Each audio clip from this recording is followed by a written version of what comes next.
Happy Wednesday.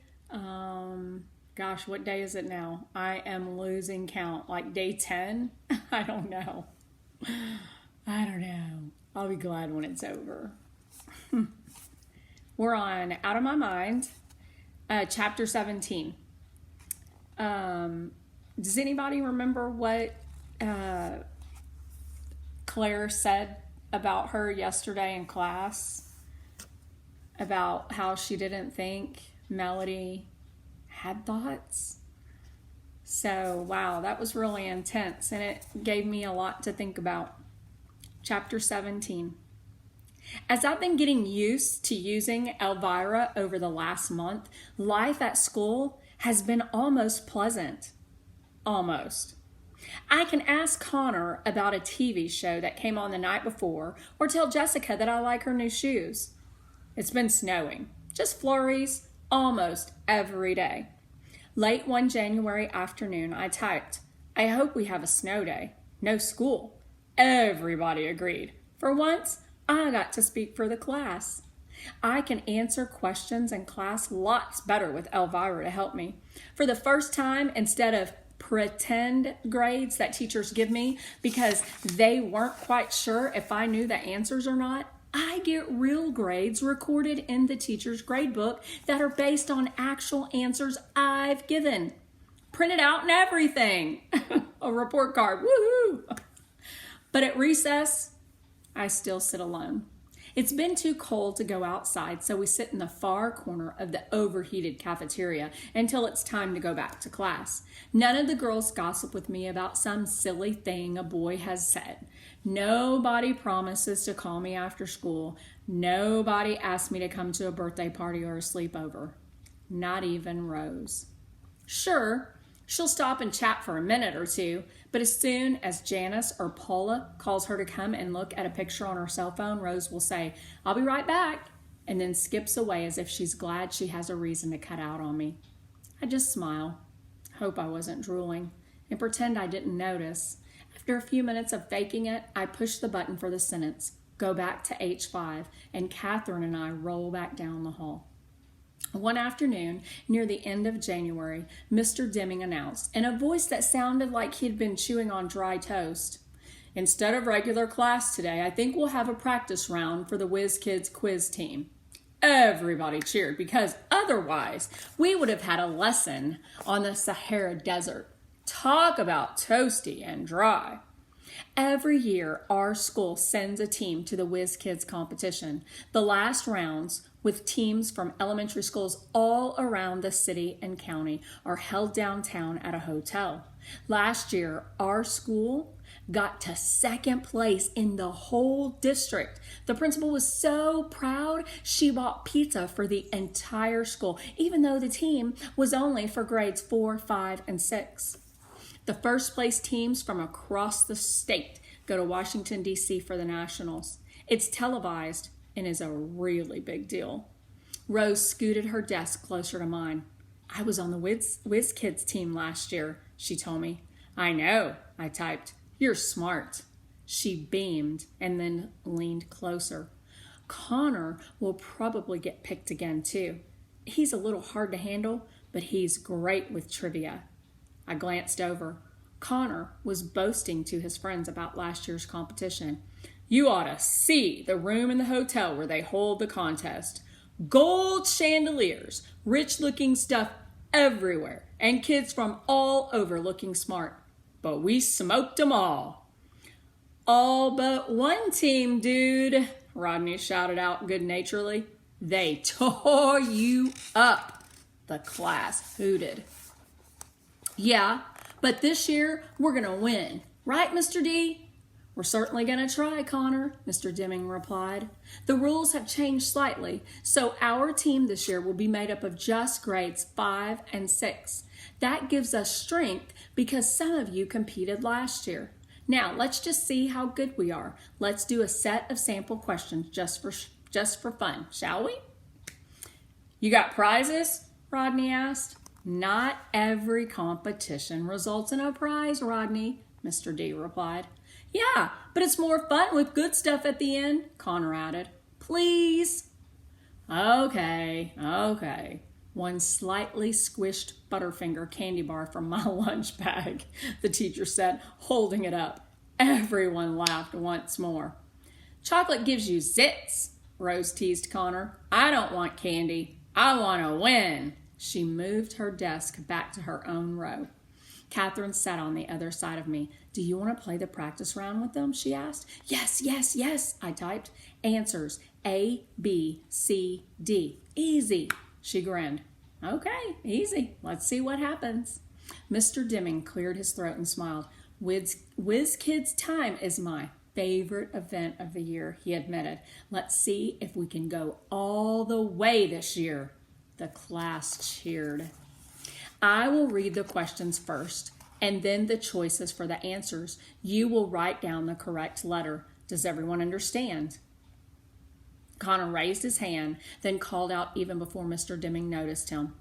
Don't give us easy ones, Mr. D. I've got brains of steel. And a mouth to match, I heard Rose whisper. Number 1, the teacher began. Which planet is closest to the sun? A, Venus, B, Earth, C, Mercury, D, Mars, E, Jupiter. Baby questions, Connor protested. Please, Connor, silence, Mr. D said sternly. Connor finally shut up. I pushed the letter C on my machine and waited for the next question. Number 2, Mr. Dimming continued. How many sides are on a heptagon? A, 4, B, 6, C, 7, D, 8, E, 9. Heptagon. Well, we have to think of what the word hept stands for. What you think? I typed in the letter C again. Would the same letter come up twice in a row? Why not? I knew I was right. Question number 3, Mr. D said. How long is one regular term for U.S. representative? A, 1 year. B, 2 years. C, 3 years. D, 4 years. E, 6 years. That one could be tricky. It seems like the same politicians are on the news all the time. But I typed in B as my answer. Mr. D gave us 50 questions in all. Several were math problems. Others had to do with science and grammar. The last question was about geography. In what state would you find the Grand Canyon? He asked. A, California. B, Arizona. C, South Dakota. D, New Mexico. E, Utah. I've never been there, but I've seen specials on the Travel Channel, and I'm almost positive it's in Arizona. I typed in the letter B, pushed the print button, and Catherine took my paper to the teacher's desk. Melody participated? Mr. Dimming asked as he took the print out. He glanced from the paper, from me to the paper in his hand. Well, how nice. I didn't like the sound of his voice. He scored the papers while we watched a movie about the pyramids in Egypt. I couldn't help stealing glances at him. Finally, Mr. Dimming looked over his wire-rimmed glasses. I've tallied the results. These are not official tryouts, but the students with very high scores today are Paula, Claire, Rose, and Connor. Connor jumped from his desk and cheered. I knew it. I'm the man. I'm hot. Let me hold that piece of candy. He started up the aisle toward the desk where the Butterfinger lay.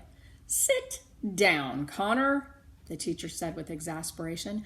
You did well, but you don't get the candy. Who beat me? Connor seemed amazed. Rose? That's okay. I'll triumph in the real tryouts. I looked over at Rose. She smiled at me, a look of anticipation on her face. Mr. Dimming was silent for a moment. He scratched his head. Finally, he cleared his throat and said, the winner of today's competition and the winner of the Butterfinger candy bar with a perfect score is... He paused again, gave his head a shake, and started again. The only person in the room who got every single question correct is Melody Brooks. Dead silence. No cheers. Just looks of disbelief. No fair, Molly blurted out angrily. Melody's got a helper who whispers the answers to her. She must have cheated, Claire added loudly. Catherine jumped up out of her chair and stormed over to where Claire and Molly were sitting, her new black leather boots clicking sharply on the tiled classroom floor. I did not help her. Did it ever occur to you that she might have some smarts of her own? She can't even sit up by herself, Claire replied, her voice petulant. What your body looks like has nothing to do with how well your brain works. You ought to know that by looking in the mirror. Oh, she got you, Connor said. That got a couple of laughs, but most of the kids were looking around uneasily. No one looked at me. Claire said nothing in reply, and I guess Molly decided to shut up as well. Catherine returned to where I sat, but the whole thing made me want to crawl under a table and disappear. Mr. Deming raised his hand for the class to be silent. Melody, please come up and get your candy bar, he said. I am very proud of you and your efforts today, and your classmates are as well. Let's all give Melody a round of applause. Everybody, except maybe Molly and Claire, clapped as I rolled slowly to the front of the room. The sound of my chair's motor whirred softly. They couldn't hear the sound of my thumping heart. I figured the teacher offered me the candy to shut up Claire and Molly and to make me feel good that I accidentally got all the questions right. But it was no accident. I knew them all. Every single one. Mr. Deming placed the candy bar on my tray. Good, at least I wouldn't have to worry about dropping it in front of everybody. I rolled back to my place with my head down. I'm so proud of you, and you should be too, Catherine whispered, holding her hand up for me to slap. But I didn't move. Not, I typed. Why not? You beat them all. It took me a very long time, but I typed. They think my brain is messed up like the rest of me. I felt like crying. Then we'll just have to study and show them they're wrong, Catherine said, a hint of defiance edging her voice. Why? I asked. So you can be on the quiz team, she told me. Never happen, I tapped. Just as Catherine was about to reply, Mr. Deming announced that the official tryouts for the quiz team would be held in 1 week. Many of you scored quite well on this practice round, he said, but remember, you will have to compete against the 6th grade students as well for the real competition. Go home and study. Only the best will be chosen. Like me, Connor yelled. If you qualify, Mr. Deming told him, I'm taking a winning team to Washington, D.C. this year, class. Are you with me? Yeah, they all yelled. I was amazed they'd get excited about studying for anything. But he rallied them like a football coach. Are you willing to study so we can be on television? Oh, yeah. You gonna buy a new suit if we win? Connor blurted out. Mr. Deming actually laughed. That's a promise. A new suit, maybe blue, with a red satin vest. The whole class broke out in laughter and applause. Then let's do our very best, Mr. D said.